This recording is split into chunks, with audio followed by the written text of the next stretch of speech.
Olá, vamos falar de oração, vamos orar? No Evangelho de Mateus, no capítulo 6, ali dentro daquela peça literária que a gente conhece como Sermão do Monte, Jesus diz assim: vocês orem assim. Em Romanos 8, 26, da mesma forma, o Espírito nos ajuda em nossa fraqueza, pois nós nem sabemos orar como convém, diz lá na palavra, mas o próprio Espírito intercede por nós com gemidos inexprimíveis. Em 1 Tessalonicenses 5, 17, a palavra diz, lá Paulo escrevendo aos Tessalonicenses, orem continuamente, orem continuamente. E no Evangelho de Lucas, no capítulo 18, logo no comecinho, a palavra diz assim, orar sempre e nunca desanimar. E Paulo escrevendo aos Efésios, ele ora para nós recebermos espírito de conhecimento, de sabedoria, de revelação, para que os olhos do nosso entendimento sejam iluminados, para que os olhos do nosso coração sejam iluminados, né? Para que nós possamos ver muito além de simplesmente enxergarmos, para ouvirmos e discernirmos a vontade de Deus, muito, mas muito além de meramente escutarmos. Em todos os momentos, nós podemos estar conectados ao Pai, com o nosso coração ligado ao coração do Pai, numa relação assim de intensa intimidade e amizade com o nosso Deus.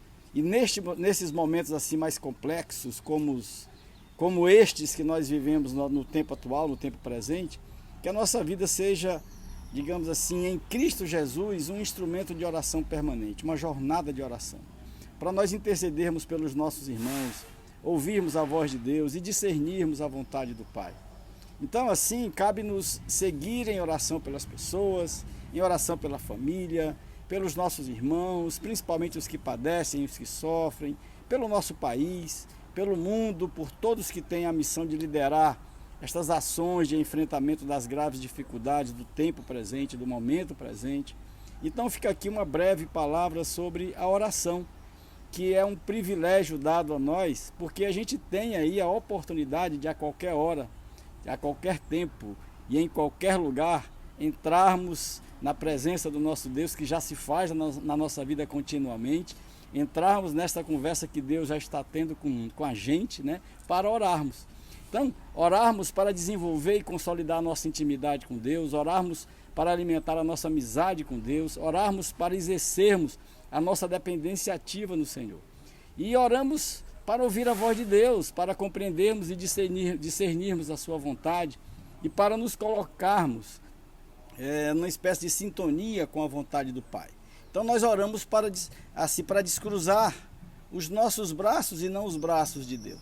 Então assim, não é para descruzar os braços de Deus em nosso favor, mas para descruzarmos os nossos braços em favor do outro, do nosso irmão, do nosso próximo. E assim assumirmos o ministério de Jesus como nosso ministério, para vivermos esse amor materializado na graça, que caminha, que peregrina, que age na direção do nosso irmão, do nosso próximo. Dentro desse propósito da comunhão e dos relacionamentos uns pelos outros. Que a nossa oração seja a oração intercessora de um Cristo, a oração de todos nós que assumimos o propósito de filhos, para refletirmos as virtudes de Cristo e intercedermos pelas pessoas sem qualquer preocupação com os nossos próprios interesses por nós mesmos. Uma espécie assim de um exercício altruístico, de clamar pelas necessidades dos nossos irmãos, porque quanto a nós, meu irmão e minha irmã, no tempo de Deus e conforme o propósito do nosso Pai, Ele vem na nossa direção e realiza em nós aquilo que nós necessitamos, mesmo que a gente não peça por nós mesmos. Essa é a oração que conecta os nossos corações ao coração de Deus. Aprendemos através da palavra que a gente nem sabe orar como convém, mas o Espírito Santo de Deus intercede por nós com gemidos inexprimíveis, para que nós possamos abrir os nossos lábios e verbalizar: Senhor, que se faça a sua vontade e não a minha vontade. Então nós oramos com a nossa vida, nós oramos ao respirar, nós oramos ao elevar o nosso pensamento a Deus, e oramos também com palavras, balbuciando algumas palavras. Nós oramos até com palavras. Porém, o mais importante é o que está e o que sai do nosso coração direto para o coração do Pai, materializado na forma como nos relacionamos na comunhão uns com os outros e uns para os outros. Oremos Oremos, continuemos orando, oremos sem cessar. E nós concluímos aqui essa breve reflexão com orações que partem da palavra de Deus para as nossas vidas.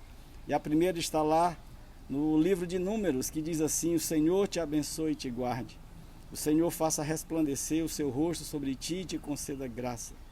O Senhor volte para ti o seu rosto e te dê paz.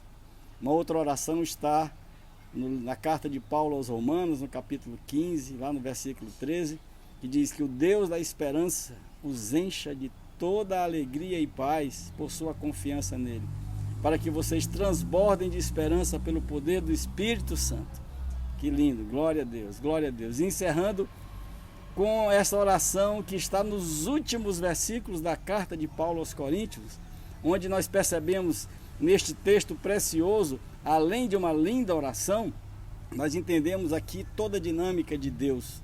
E diz que o pleno e infinito amor de Deus o Pai, a graça bendita, extravagante, maravilhosa de Jesus o Filho, as consolações, a inspiração, o ânimo, a alegria e especialmente a comunhão do Espírito Santo de Deus. Que essas bênçãos preciosas da Trindade, do Pai, do Filho e do Espírito Santo estejam com todos nós, hoje e sempre e em todo lugar. Amém. Grande beijo, Deus os abençoe.